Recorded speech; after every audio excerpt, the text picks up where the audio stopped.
the 14th of April, I told my family I was traveling to Uti. So I told them possibly I'll be spending 1 week before coming. So I left here on Friday. Saturday night, I had a call from my wife that the boy was not well. So I decided to talk to the boy.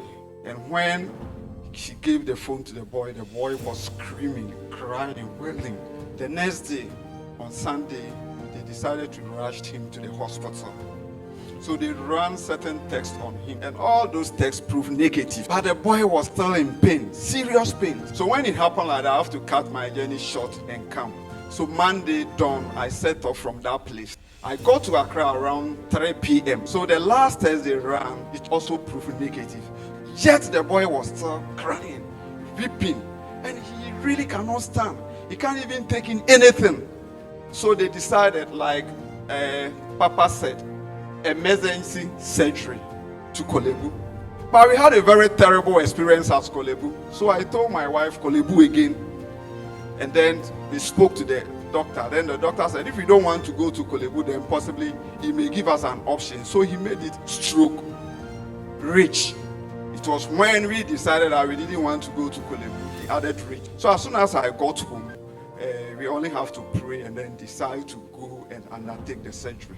On our way to reach, then my wife decided to call Papa again for him to say the last prayer before possibly we go for the surgery. So when she called Papa, then Papa said no. And he said we shouldn't go and undertake the surgery. We should return. Audacity of faith. So Papa did not only ask us to return, but he gave us a reason that should we persist and go for the surgery, and they will try to do try and error, they will try to go further to figure it out. And in course of doing so, they may cause a complication in the boy's life and it will affect him. And if we are not careful, we may lose him. We thank God Almighty for a wonderful miracle He has done in our lives and in this family. Indeed, before they could lift, because it was an emergency surgery, they were cancelled. And there was one word my boy told me, that the doctor said, no medication, nothing can prevent the difficulty and the pain that he is going through, except the surgery.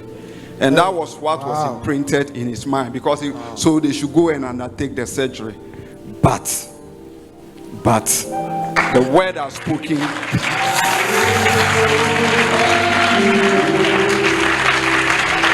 I would say that if you are here and you are believing God for a miracle, just believe in God and believe in Papa.